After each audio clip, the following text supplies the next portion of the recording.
Hello दोस्तों, स्वागत है आप सबका हमारे चैनल मैगजोन पर।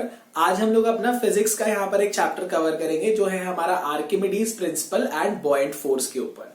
तो इसी के साथ हमारा फिजिक्स का कंप्लीट पूरा सिलेबस यहाँ पर हो जाएगा, जो कि हमारे सीबीटी 1 और सीएमए सिलेबस दोनों के लिए होने वाला है। फिर बाद में हम लोग सीबीटी 2 में अगर कुछ टॉपिक्स रह गए तो हम लोग टेक्निकल के बाद या टेक्निकल के साथ यहाँ पर कवर कर लेंगे। तो आइए स्टार्ट करते हैं आज का लेसन। लेकिन लेसन स्टार्ट करने से पहले मैं आप सब लोगों से रिक्वेस्ट करूंगा कि मेरे चैनल को सब्सक्राइब कर लीजिए, बेल आइकन को प्रेस कर लीजिए और मुझे अनअकैडमी पर भी फॉलो कर लीजिए। वहां पर मैंने fluid mechanics, strength of materials, thermodynamics और मैन्युफैक्चरिंग एंड प्रोडक्शन के काफी सारे लेसन्स अपलोड कर दिए हैं एसएससी जेई और आरआरबी जेई के लिए। तो आप लोग वो भी फॉलो करते रहिए और साथ ही साथ यहाँ पर लेसन्स भी पढ़ते रहिए। और टेक्निकल हम लोग स्टार्ट करेंगे अपना 10 फरवरी से। सो बने रहिएगा हमारे साथ। हम लोग सबसे पहले प्रोडक्शन से स्टार्ट करेंगे, उसकी पहले थ्योरी पढ़ेंगे चैप्टर्स की, उसके बाद आरएस खुरमी और आरके जैन में से जितने रिलेटेड न्यूमेरिकल्स हैं वो हम लोग सारे सॉल्व करेंगे। तो आइए लेट्स गेट स्टार्टेड। तो देखिए ये चैप्टर है हमारा upthrust in fluids and Archimedes principal. ये चीज हम लोगों को पढ़नी है। तो नॉर्मली हम लोगों ने आर्किमिडीज का प्रिंसिपल पढ़ा ही होता है, सबको आइडिया जरूर होगा कि आर्किमिडीज प्रिंसिपल क्या है।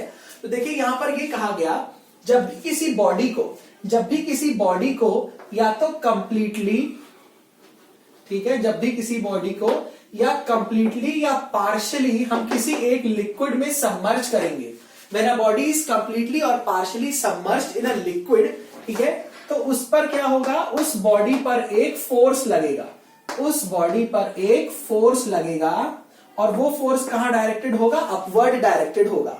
और वो फोर्स जो होगा बॉडी को उछालने की कोशिश करेगा, अर्थात buoy up, BUOY, which tries to buoy up the body. ठीक है, तो अगर किसी बॉडी को या तो पार्शियली डुबाया जाए या तो कंप्लीटली डुबाया जाए, तो उसके कारण क्या होगा, बॉडी पर एक फोर्स लगेगा। वो फोर्स हमेशा कहां डायरेक्टेड होता है, ऊपर डायरेक्टेड होगा, और ये बॉडी को उछालने की कोशिश करेगा, ऊपर उछालने की कोशिश कर देगा। ठीक है, तो इसका और दूसरा क्या मतलब होता है, जो हमारा बॉय का और मतलब है वो होता है कीप द बॉडी फ्लोटिंग। तो ये बॉडी को फ्लोट कराने की कोशिश करता रहेगा। ठीक है, ये बहुत कॉमन सा ऑब्जर्वेशन है। और इस फोर्स का डायरेक्शन कहां लगेगा, बॉडी पे ऊपर की ओर लगेगा, ये बॉडी को ऊपर उछालने की कोशिश करेगा। ठीक है, तो ये एक बहुत कॉमन सा ऑब्जर्वेशन है। अब हम लोग देखते हैं आर्किमिडीज प्रिंसिपल क्या है यहां पर। ठीक है, आर्किमिडीज प्रिंसिपल।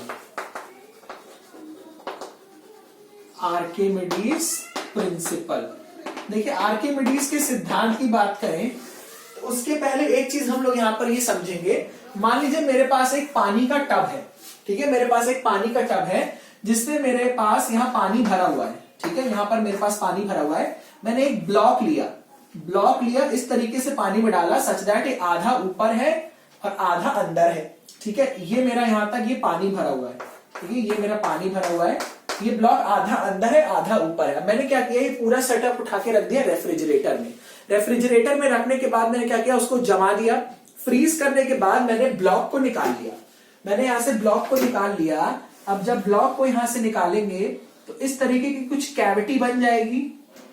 इस तरीके की 3 डायमेंशन में देखेंगे तो ये स्क्वायर कैविटी होगी। ठीक है, तो हम लोग फ्रंट व्यू देख रहे हैं तो इस तरीके की हमें क्या मिलेगी, कैविटी मिलेगी। ठीक है, ये कैविटी हमें मिल जाएगी।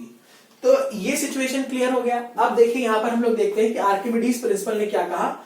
आर्किमिडीज ने एक बार वो टब में नहा रहे थे और नहाते नहाते उनके मन में कुछ विचार आया। उन्होंने कहा यूरेका आई फाउंड इट। तो यूरेका उनकी एक्चुअली शायद सेक्रेटरी थी, उनका नाम लेते उन्होंने बोला यूरेका आई फाउंड इट। तो आर्किमिडीज ने क्या देखा, आर्किमिडीज ने यही देखा कि जब कोई बॉडी, ठीक है, जब भी कोई बॉडी हमारी या तो पार्शियली सबमर्ज की जाएगी या तो कंप्लीटली सबमर्ज की जाएगी किसी भी एक लिक्विड में, ठीक है, तो उस बॉडी पर क्या लगेगा, एक फोर्स लगेगा जो कि वर्टिकली ऊपर लगेगा। वो फोर्स उस बॉडी पर वर्टिकली ऊपर लगेगा और वो फोर्स बॉडी को ऊपर उठाने की कोशिश करेगा। ठीक है, और कितना फोर्स लगेगा, ये फोर्स बराबर होगा वेट ऑफ द लिक्विड। अब देखिए यहां पर इस बॉडी ने जब यहां पर होगी, इसने कुछ डिस्प्लेस किया होगा लिक्विड, जो लिक्विड डिस्प्लेस है वो यहां और यहां चला गया होगा। ठीक है, तो अब जब हमने जमा दिया तो मतलब इतना वेट, यहां जो वेट होता लिक्विड का वही डिस्प्लेस हुआ होगा।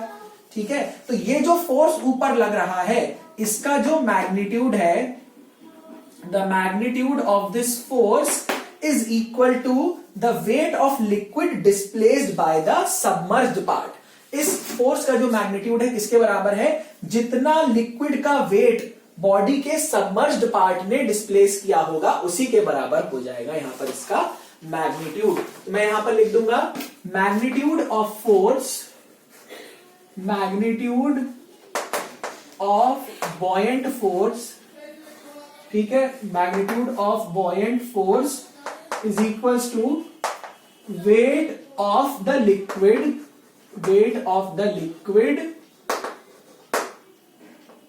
displaced by the submerged part of body। Body का जो बस डूबा पार्ट है उसकी ही वजह से जो हमारा लिक्विड डिस्प्लेस हुआ उसका जो वेट है वो किसके बराबर हो जाएगा, इसी बॉयंट फोर्स के यहां पर बराबर हो जाएगा। तो लिखा हुआ है यहां पर देखिए, शायद स्क्रीन में दिख रहा होगा, magnitude of the buoyant force किसके बराबर है, wait of the liquid displaced by the submerged part of body. यहां पर ये बहुत इंपॉर्टेंट लाइन है, submerged part of body.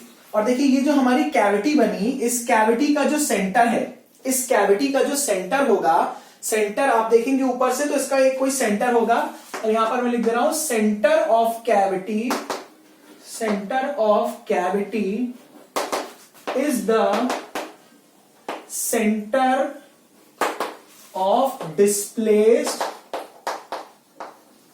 Volume of liquid, displaced volume of liquid.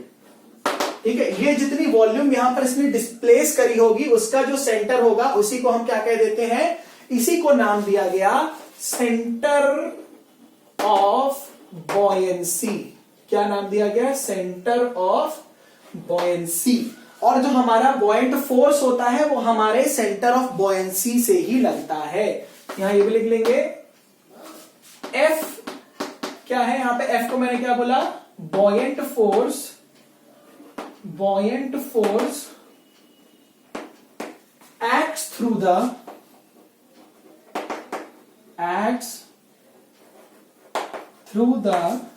इसको मैं बोल दूंगा बी, ठीक है, इसको मैं बोल दूंगा B, acts through the centre of buoyancy,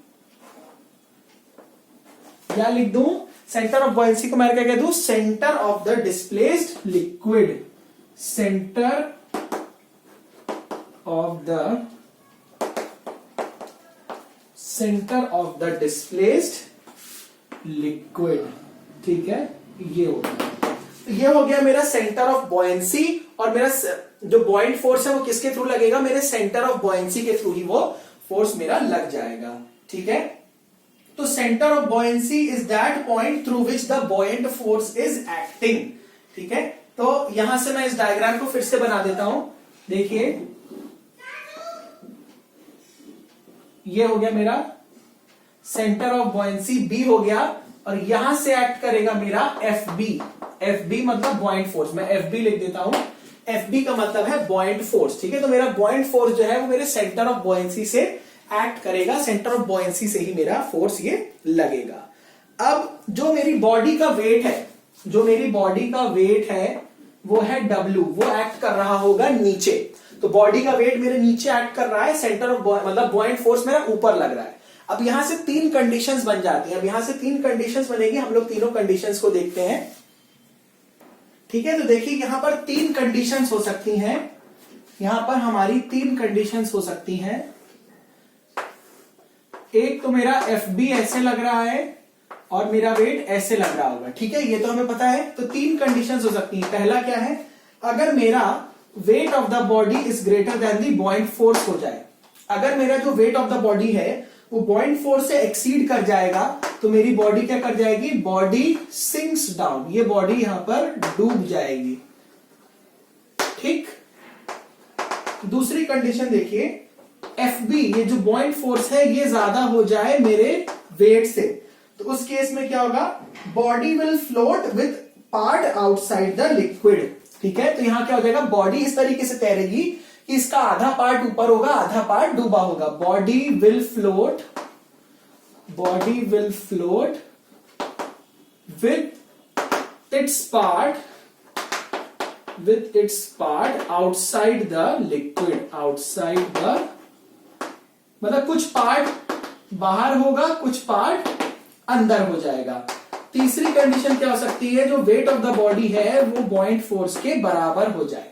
अगर वेट ऑफ द बॉडी मेरे बॉइंट फोर्स के बराबर हो जाएगा, उस केस में क्या हो जाएगा, the body will float in the liquid such that whole of it is immersed in the, मतलब एकदम सरफेस पे तैरेगी इस तरीके से, ठीक है, मतलब यहां लिक्विड आ जाएगा, ठीक है, इस तरीके से तैरेगी हमारी बॉडी, दोनों बराबर हो जाएंगे तो बॉडी का जो अपर सरफेस है वो लिक्विड के कांटेक्ट में आ जाएगा। तो ये 3 कंडीशंस हो गई यहां पर, जब हमारा जो वेट है, W क्या है यहां पर, W है हमारा wait of the body, wait of the body, ठीक है, ये हमारा हो गया वेट ऑफ द बॉडी। और FB क्या है हमारा, बॉइंट फोर्स, FB क्या है हमारा, बॉइंट फोर्स हो गया, ठीक है। तो ये कंडीशंस हो सकती हैं। अब नेक्स्ट टॉपिक यहां पर देखते हैं अपेरेंट वेट, नेक्स्ट टॉपिक देखते हैं अपेरेंट वेट, ठीक है। तो देखिए ऐसा देखा गया, अगर हम किसी ऑब्जेक्ट का एयर में वेट नापते हैं तो वो मान लीजिए आया मेरा W एयर, ठीक है, ये वेट है एयर में। फिर मान लीजिए उसी ऑब्जेक्ट का वजन मैंने पानी में लिया तो वो आ गया मेरा मान लीजिए W वाटर, ठीक है, क्या आ गया मेरा W वाटर, या किसी भी लिक्विड में लिया। अब बात यह आएगी कि ज्यादा कौन सा होगा, हमेशा हमारा जो एयर वाला वेट होता है वो किसी भी लिक्विड के कंपैरिजन में ज्यादा होगा, ठीक है। Weight of air is greater than the weight of the object in water. क्यों, क्योंकि जब उस बॉडी को वाटर में हम इमर्स करेंगे तो वाटर के कारण उस पर क्या लगेगा, एक अपथ्रस्ट फोर्स लगेगा, वो भी ऊपर के डायरेक्शन में। तो यहां पर इसके वेट में कुछ रिडक्शन आ जाएगा, ठीक है, यहां पर इसके वेट में कुछ कमी आ जाएगी। तो यहां पर ये जो आपका है, ये जो डिफरेंस हो जाएगा दोनों के बीच का जो डिफरेंस है, इसी को हम बोल देते हैं अपेरेंट वेट। इसको क्या बोल देते हैं, अपेरेंट वेट। ये कितना होता है, weight in air minus weight in water, ठीक है। ये हो जाता है हमारा बॉडी का अपेरेंट वेट, ठीक है, ये हो जाता है हमारा अपेरेंट वेट। और फ्लोटिंग कंडीशन में अपेरेंट वेट कितना हो जाता है, 0, ठीक है, ये चीज नोट कर लीजिएगा। फ्लोटिंग कंडीशन में, फ्लोटिंग कंडीशन में हमारा अपेरेंट वेट कितना हो जाता है, 0 हो जाता है, ठीक है। फ्लोटिंग कंडीशन में हमारा अपेरेंट वेट कितना हो जाता है, 0, ठीक है। अगर इसकी यूनिट देखें, इसकी यूनिट देखें भाई, वेट की यूनिट क्या होती है, वेट की यूनिट हमारी हो सकती है न्यूटन, या केजी फोर्स भी हो सकती है, ग्राम फोर्स भी हो सकती है। अब हम लोग ने अपने मैकेनिक्स वाले चैप्टर में देखा था केजी फोर्स और ग्राम फोर्स क्या होता है।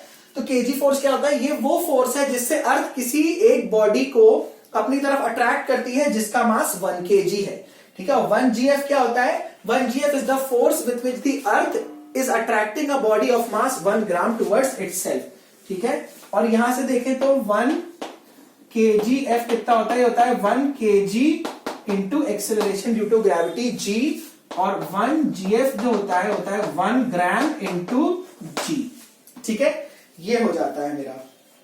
अब देखें, अब इसके कुछ कैरेक्टरिस्टिक्स देखते हैं, कैरेक्टरिस्टिक्स ऑफ अपथ्रस्ट फोर्स, ठीक है। इसके हम लोग कुछ कैरेक्टरिस्टिक्स देखेंगे, कैरेक्टरिस्टिक्स ऑफ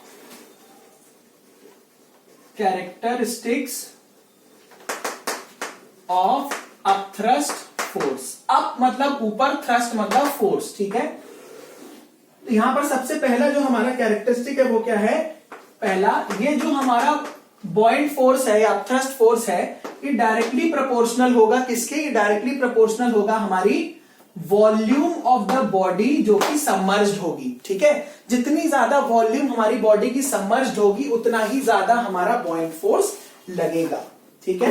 ये हो गई पहला कैरेक्टरिस्टिक। दूसरा, ये जो हमारा बॉइंट फोर्स है ये डायरेक्टली प्रोपोर्शनल है डेंसिटी ऑफ द लिक्विड के। जिस लिक्विड में हम डुबाएंगे उसकी डेंसिटी जितना ज्यादा होगी बॉइंट फोर्स उतना ही ज्यादा लगेगा।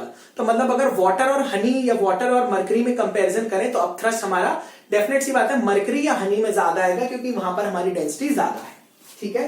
थर्ड क्या होता है, जो हमारा FB होता है बॉइंट फोर्स, वो हमेशा कहां एक्ट करता है, ऑलवेज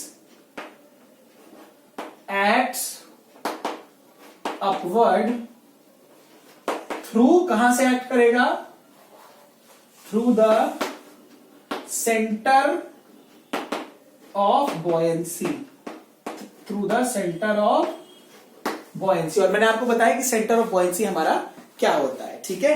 तो ये हो गया। ये सेंटर ऑफ बॉयंसी को एक और चीज बोल देते हैं, इसे बोल देते हैं centre of gravity, centre of gravity of displaced liquid, ठीक है। Centre of gravity of displaced liquid भी हम यहां पर बोल देते हैं, ठीक है। तो ये हो गया हमारा। तो अब एक एक चीज को देखते हैं।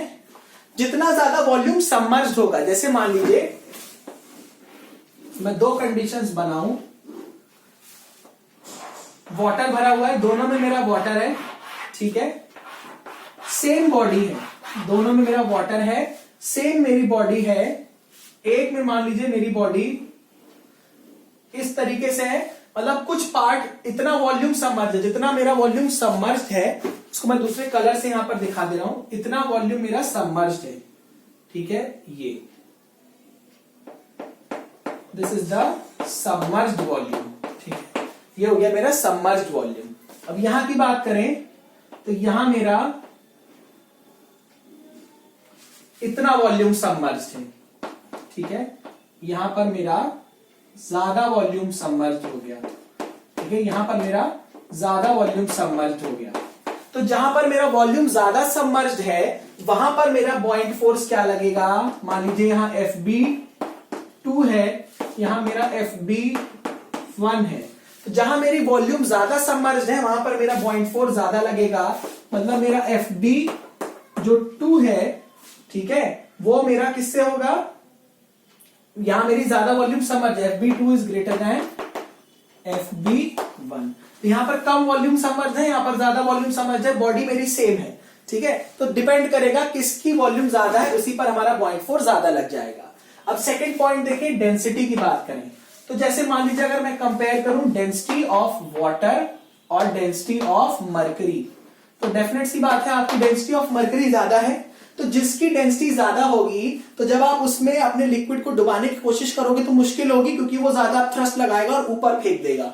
तो मैं कहूं buoyant force acting in case of water will be less as compare to buoyant force acting in case of mercury, ठीक है। ये हो गया मेरा एक बेसिक सा ओवरव्यू कि हमारा FB किन किन चीजों पर डिपेंड करेगा, ठीक है। तो यहां से अगर हम देखें अपना एक्सप्रेशन जो आएगा, बॉइंट फोर्स का एक्सप्रेशन मैं डिराइव नहीं कर रहा हूं, मैं आप लोगों को डायरेक्टली बता दे रहा हूं क्योंकि डेरिवेशन इज नॉट इंपॉर्टेंट। तो यहां पर हम लोग देख लेते हैं। तो देखिए जो मेरा एक्सप्रेशन आता है बॉइंट फोर्स का, तो FB जो मेरा हो जाता है, FB हो जाता है V रो और G। FB हो जाता है मेरा V रो और G। ये V के ऊपर जो कटा हुआ है इसका मतलब होगा वॉल्यूम ऑफ सबमर्ज्ड पोर्शन, ठीक है। वॉल्यूम ऑफ सबमर्ज्ड पोर्शन, जितना पार्ट डूबा हुआ है सिर्फ और सिर्फ उसी की वॉल्यूम लेंगे। रो क्या होता है, डेंसिटी ऑफ लिक्विड, किसकी डेंसिटी लेंगे, उस लिक्विड की डेंसिटी लेंगे जिसमें ये डूबा हुआ है। और जी क्या है मेरा, ये तो पता ही आपको, acceleration due to gravity, acceleration due to gravity हो गया, ठीक है। तो ये हो गया मेरा बॉइंट फोर्स का मैग्नीट्यूड, कितना हो जाएगा V into rho into G।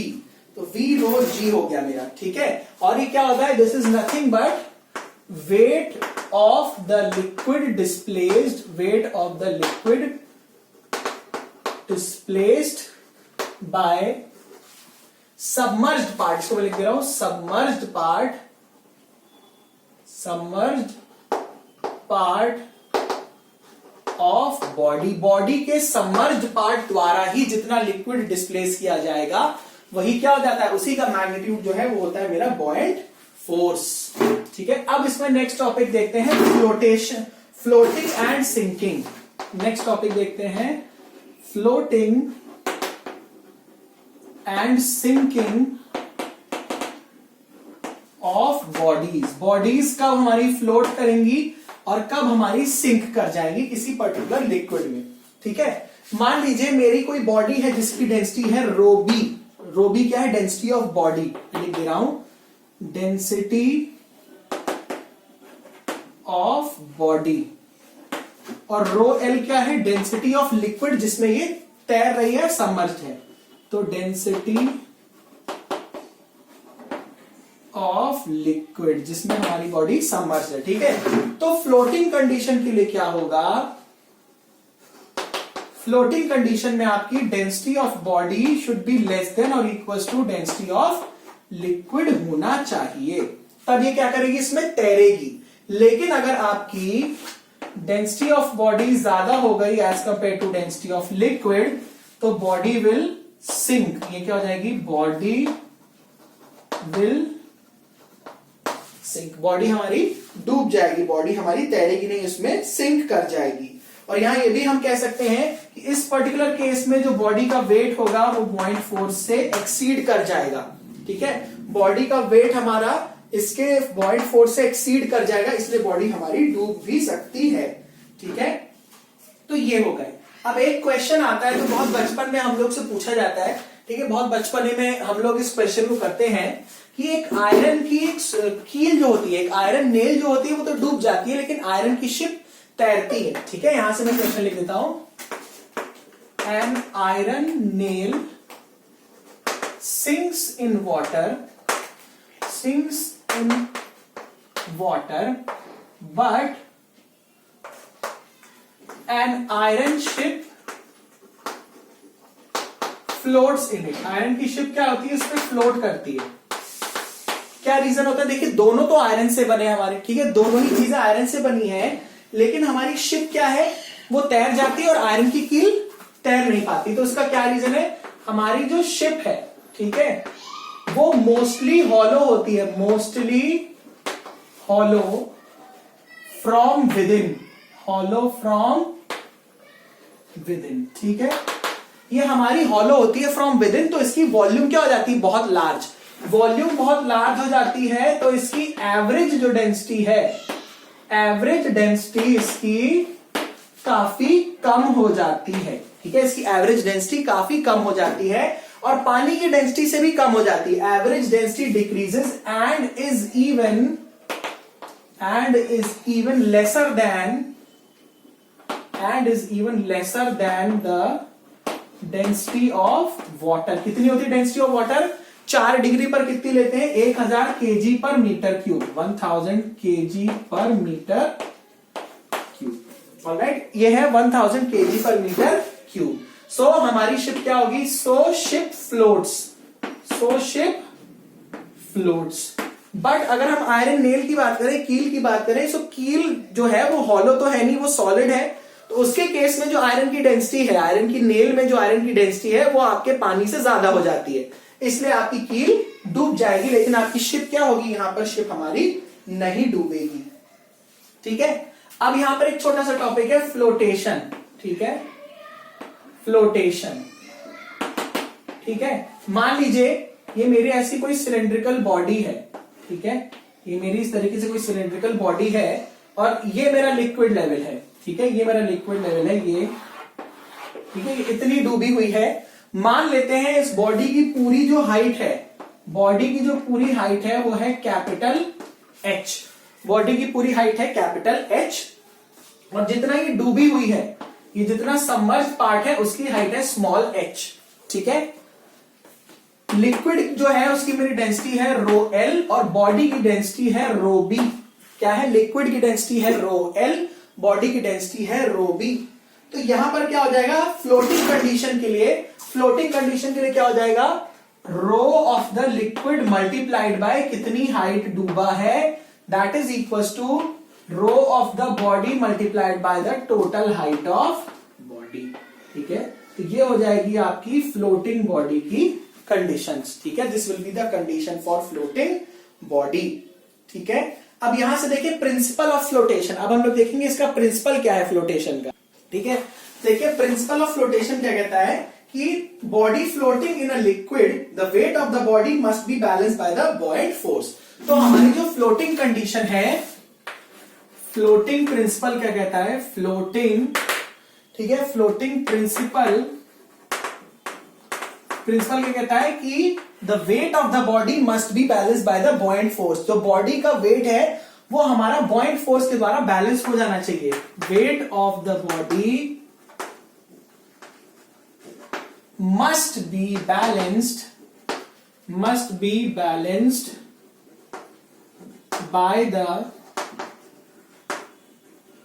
Buoyant force. ठीक है, बॉयंट फोर्स द्वारा बैलेंस हो जाना चाहिए, मतलब W किसके बराबर होना चाहिए, FB के बराबर हो जाना चाहिए। W should be equal to FB। तब बॉडी क्या करेगी हमारी, तब बॉडी हमारी फ्लोट करने लगेगी। अब देखते हैं कुछ कंडीशन ऑफ स्टेबिलिटी। ठीक है, यहां पर देखेंगे कंडीशन ऑफ स्टेबिलिटी। ठीक है, कंडीशन ऑफ स्टेबिलिटी पहले किसके लिए देखेंगे, कंप्लीटली सबमर्ज्ड बॉडी के लिए। कंप्लीटली सबमर्ज के लिए ही वैसे हमें देखना है, कंप्लीटली सबमर्ज्ड बॉडी। ठीक है, क्या हो जाता है, आपका अगर सेंटर ऑफ बॉयंसी, ठीक है, ये और सेंटर ऑफ ग्रेविटी एक ही लेवल पर लाई कर जाएं, इक्वल टू नहीं है, मैं कह दे रहा हूं इस तरीके से बना दे रहा हूं, ये एरो, इसका मतलब है दोनों ही किसपे है, सेम लेवल पर लाई कर जाए, तो ये होता है मेरा न्यूट्रल इक्विलिब्रियम। ये क्या होता है मेरा न्यूट्रल इक्विलिब्रियम। अगर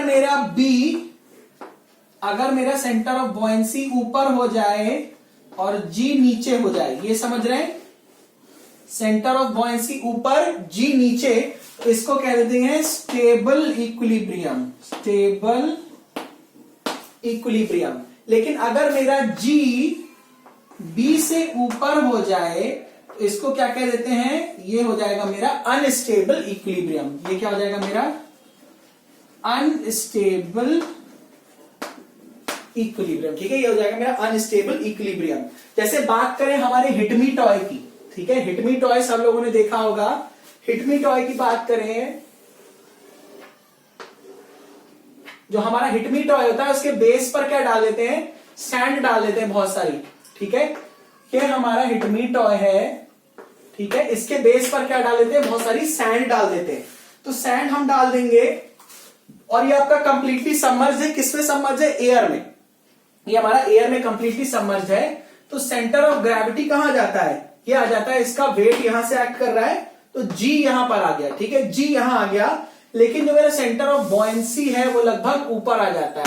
ठीक है, तो इसके कारण क्या होता है, मेरा ये स्टेबल इक्विलिब्रियम में आ जाएगा। आप इस पर फोर्स लगाओगे तो थोड़ा ऐसे हिलेगा डुलेगा और वापस से स्ट्रेट हो जाएगा। ठीक है, तो यहां पर मेरा सेंटर ऑफ बॉयंसी कहां होगा, ऊपर, और सेंटर ऑफ ग्रेविटी कहां हो जाएगा, नीचे की ओर हो जाएगा। ये क्या है मेरा हिटमी टॉय। ठीक है, ये है मेरा हिटमी टॉय। तो ये हो गया मेरा यहां तक। अब नेक्स्ट हम लोग पढ़ते हैं आइसबर्ग के बारे में। ठीक है, आइसबर्ग मतलब क्या होता है, बर्फ की जो चट्टानें होती हैं, आइसबर्ग जो होता है वो बर्फ में जो चट्टानें होती है वो समुद्र में तैरती रहती हैं। ठीक है, जैसे आपने टाइटैनिक मूवी देखी होगी, वहां पर बर्फ की चट्टान से टकराने के बाद ही ब्रिटल फ्रैक्चर हुआ था शिप में, और जिसके कारण शिप आपकी पूरी डिस्ट्रॉय हो गई थी। ठीक है, तो आइसबर्ग जो है हमारा, ये बिग पीसेस ऑफ आइस होते हैं, they are big pieces of ice floating on the sea. तो इसकी जो वॉल्यूम होती है, नॉर्मली ऐसे देखा गया, जो वॉल्यूम अंदर होगी पानी के वो ज्यादा होती है एज कंपेयर टू ऊपर वाली वॉल्यूम की। ठीक है, तो मान लीजिए एक कंडीशन ऐसी लेते हैं, एक कंडीशन ऐसी है मेरी कि कोई एक बॉडी है। ठीक है, कोई एक बॉडी है, अब ये आइसबर्ग है, ऊपर क्या हो गया मेरा, एयर हो गया, नीचे क्या हो गया, वाटर हो गया, सी वाटर हो गया।